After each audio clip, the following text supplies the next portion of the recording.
If you've ever felt, completely drained by that relentless mental chatter, or maybe you found yourself stuck looping on the worst-case scenario, well, you're definitely not alone. Yeah, it's almost universal, isn't it? It really is. And today, we're taking a deep dive into a book that tackles this head-on. Joseph Nguyen's #1 international bestseller, Don't Believe Everything You Think. Mm-hmm. And it offers this really profound challenge to something most of us take for granted, the idea that our thoughts are our reality. Right. The book sort of guides you to see how our own minds often cook up unnecessary stress, anxiety, maybe even self-doubt. So our mission today, we've got through a bunch of sources, Reddit threads, book summaries, reviews, the whole lot, to really pull out the core message. Get to the heart of it. Exactly. We'll look at how you can actually use these ideas, but also, importantly, touch on some of the criticisms so you walk away with a really balanced view. Yeah, it's all about understanding that link, that connection between our thinking patterns and how we actually experience life, and how maybe just a small shift, perspective-wise, can unlock a lot of inner freedom. Okay, let's get into the core argument then, because it's a big one. Nguyen makes this distinction, saying it's not what we're thinking about that is causing us suffering, but that we are thinking. That kind of flips things on its head, doesn't it? It goes against how we usually try to fix problems by thinking more about them. It really does. And what's fascinating, maybe even a bit unsettling, is this idea that it's not the bad thought itself, the noun, like job loss or argument, that's the root issue. It's the act of thinking, the relentless churning, the verb, the constant mental doing. It reminds me of that quote, a crowded mind leaves no space for a peaceful heart. It's the process that weighs us down. Okay, so unpack that for us. What does that actually mean in practice? The book says pain is inevitable, but suffering is optional. That sounds, well, potentially challenging if you're going through something really tough. That's a really important point. And the book tries to draw a clear line. Pain, physical, emotional, that happens. It's part of life. Right. But the suffering, Nguyen argues, often comes from how we mentally react to that pain.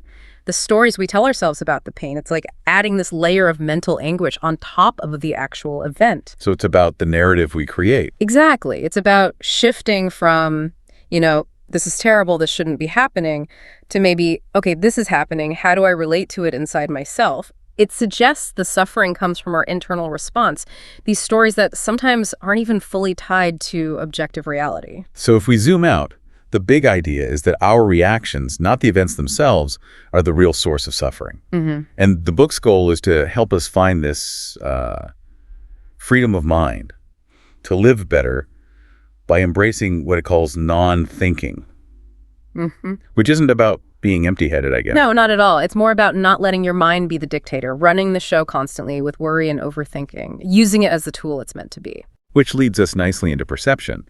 The book really hammers home how powerful our perception is, how our thoughts basically paint the reality we live in. Yeah, it says we live in a world shaped by our perceptions rather than objective reality. It's less about what is and more about what we think is happening. So why did two people experience the same thing, say, a project deadline getting moved up, and one freaks out while the other just adapts? Well, the book suggests the event itself, the deadline change, is neutral. It doesn't have inherent meaning until we assign it. Until we layer our thoughts onto it. Precisely. One person thinks, this is impossible, I'll fail. Catastrophe thinking. The other thinks, okay, challenge accepted, how do I make this work? Opportunity thinking. Same event, totally different internal experience based on thought. And the book has this great story to illustrate it, the story of the young monk. Can you share that? Oh yeah, it's a classic. So this young monk is trying to meditate, but he keeps getting distracted and annoyed by noise, other monks walking by, birds chirping, He's blaming everything outside himself. Been there. Right. So later, he decides to meditate alone in a boat, floating peacefully on a lake, perfect quiet. Then suddenly, bump, another boat hits his. He instantly gets furious, ready to yell at whoever was so careless. Uh-oh. But then he looks, and the other boat is empty. It just drifted into him. And in that moment, he has this realization, but the anger didn't come from the boat. The boat had no intention. The anger came entirely from inside him, from his own reaction. Wow. That's... How many times do we get angry at the empty boat, blaming external things for our internal state? Exactly. And that story perfectly highlights how our negative thinking patterns, these cognitive distortions, cloud everything. The book mentions a few common ones. Like what? Well, there's all or nothing thinking, seeing things in black and white. If I don't get this promotion, my career is over. Right, no middle ground. None. Then catastrophizing, always jumping to the worst possible conclusion. I made a typo in that email. Now they'll think I'm incompetent. I'll probably get fired. Oh, I know that one. And overgeneralization, taking one negative event and painting everything with it. I messed up that presentation. I'm just terrible at public speaking. I'll never be good at it. Recognizing these automatic habits is like step one to changing them. Okay, so if thinking is often the problem and our perception shapes everything, Yeah. how do we actually do anything about it? What are the practical steps? Does the book give us tools? Yes, absolutely. It doesn't just diagnose the problem, it offers solutions. One of the core principles is learning that your thoughts are not your reality. Okay, yeah. It encourages you to just observe your thoughts, like watching clouds pass by in the sky. Don't grab onto them, don't fight them, just notice them float past. This creates a bit of space, helps you see the difference between a thought and an actual fact. That detachment seems key. And then there's the idea that awareness is the key to freedom. I mean, I know I can replay some dumb thing I said for hours without even realizing I'm doing it. Exactly. That's the mind on autopilot. But when you become aware that you're caught in that loop, Then you have a choice. then you have a choice. You're no longer just dragged along by the current. You can question the thought. Is this really true? Is this helpful? You can choose to gently redirect your focus. Awareness gives you back the steering wheel, basically. The book also talks about finding happiness from within, challenging that constant chase for external stuff, the next achievement, the next purchase. It suggests real, sustainable peace isn't out there. It's already in here. It encourages finding contentment in the present moment, letting go of needing external things to make you happy. Easier said than done sometimes. Oh, for sure. It's a practice. And related to that is another lesson. Let go of control. Embracing uncertainty, trusting the flow a bit more. Not giving up, but accepting you can't micromanage everything in life. And the last big idea you mentioned was seeing the mind as a tool, not the master. Yes. So many of us are ruled by our minds, by the constant worry and analysis. The book frames it as, you are not your mind, you have a mind. Recognizing that lets you step back and use it effectively for planning, problem solving, rather than letting it create problems through endless chatter. All right, let's dig into the how-tos. The strategies for cultivating this non-thinking or maybe less attached thinking. The first one was recognizing thought patterns. How do we do that? It's about becoming sort of a detective of your own inner world. A simple way is using a thought journal, just jotting down recurring anxious thoughts, what triggered them, how they made you feel. Okay. Doesn't have to be elaborate. Just noticing those patterns is the first step to understanding how your mind works, instead of just being carried away by it. And once we start noticing, the next step is detaching. Visualizing thoughts as clouds.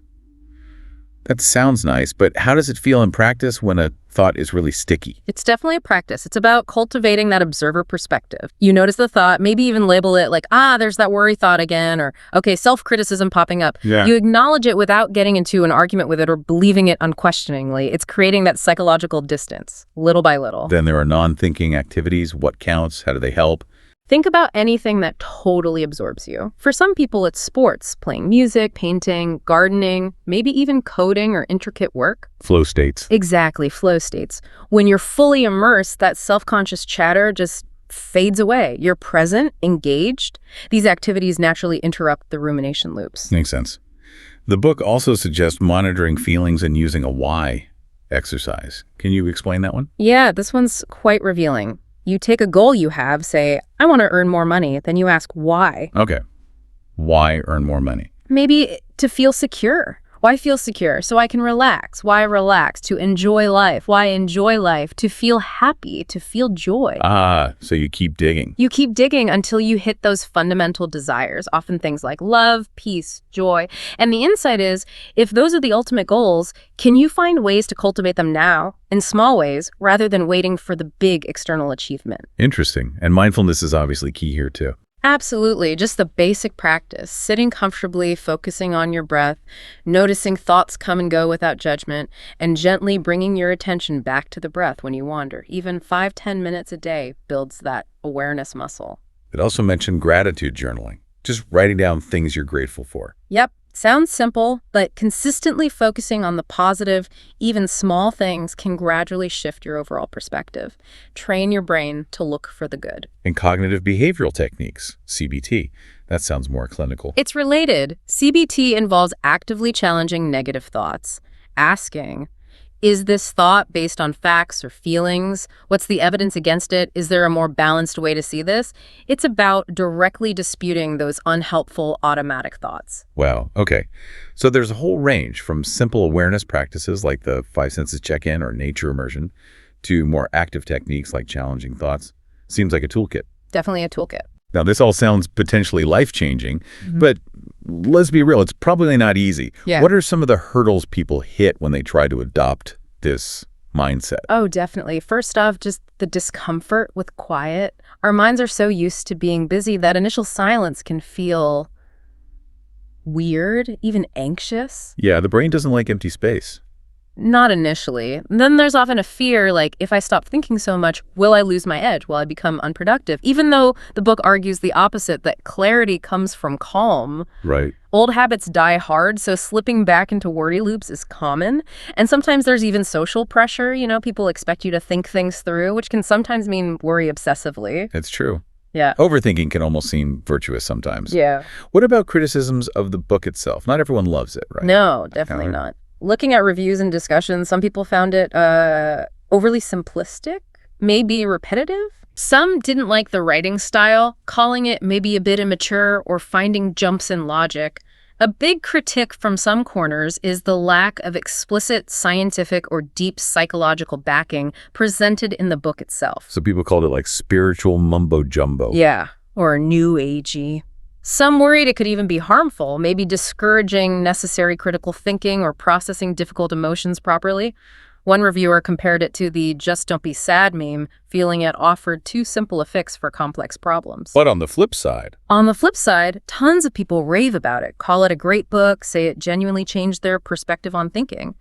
Many describe it as incredibly practical, especially for dealing with anxiety and stopping that overthinking cycle. So it clearly hits home for a lot of readers. it's interesting how polarizing it can be. Very. And what's fascinating is while the book itself might not delve deep into the science, its core ideas actually align pretty well with current findings. Oh, like what? Well, you mentioned flow states earlier. Csikszentmihalyi's work directly supports the idea of finding peace and effectiveness through absorption, essentially non-thinking. Right. And in neuroscience, there's the default mode network, the DMN. That's the brain system active during mind wandering, rumination, self-reflection, basically when we're lost in thought. The state Nguyen is talking about. Pretty much. And studies show practices like meditation can help regulate the DMN, literally quiet down that network associated with anxiety and rumination. So there's a neural basis for this stuff. That's compelling. Any other links? Yeah, acceptance and commitment therapy, or ACT. It uses a technique called cognitive diffusion. Diffusion. Yeah, it's about learning to see thoughts as thoughts, just words, images, mental events, not as literal truths or commands you have to obey. Saying, I'm having the thought that I might fail instead of I'm going to fail, it creates distance. Just like the clouds passing by idea. Exactly like that. It mirrors Nguyen's advice, very closely observe the thought without getting tangled up in it. So while the book might present it simply, the underlying concepts have resonance in psychology and neuroscience. It bridges that gap maybe between older wisdom traditions and modern understanding. I think that's a good way to put it. It makes these potentially abstract ideas feel more grounded and actionable for people looking for scientific validation. So for listeners who are intrigued and want to explore similar themes, did our sources suggest any other related reads? They did. A few kept popping up on places like Reddit. Tuesdays with Morrie was mentioned often for its perspective on life and what truly matters. Oh, classic. And The Courage to be Disliked, another big one, exploring Adlerian psychology, about taking responsibility for your interpretations and relationships. Interesting. For more practical CBT-style approaches to anxiety and depression, Feeling Good by David Burns came up. And for understanding cognitive biases and why we think irrationally sometimes, You Are Not So Smart by David McRaney. Lots of avenues to go down. Good suggestions. Okay, as we wrap up this deep dive then. Yeah, I think the main takeaway from Nguyen is this challenge to look inward, not necessarily to, stop thinking entirely. That's probably impossible and not even desirable. Right. The mind is a tool. Exactly. But it's about cultivating a more balanced relationship with your mind, recognizing you're not the chatter, you're the one who hears the chatter, and maybe finding that peace that's already there underneath it all. So here's something to maybe mull over. What if true joy, true peace, isn't something you have to find or achieve out there, but something you simply uncover within yourself when the mental noise quiets down? How much energy do you spend chasing external things that might, just might, already be accessible inside? That's the question, isn't it? So maybe just try one small thing this week. Pick one technique we talked about, maybe the gratitude note, maybe just trying to observe your thoughts for 5 minutes, or doing that 5 senses check-in when you feel overwhelmed. Just experiment. Yeah, just see what happens. Notice how it affects your internal state. Because ultimately, this path to inner peace, it really is a journey, not some final destination you arrive at. Embrace the process. Trust that capacity for clarity that's already within you. Thanks for diving deep with us today.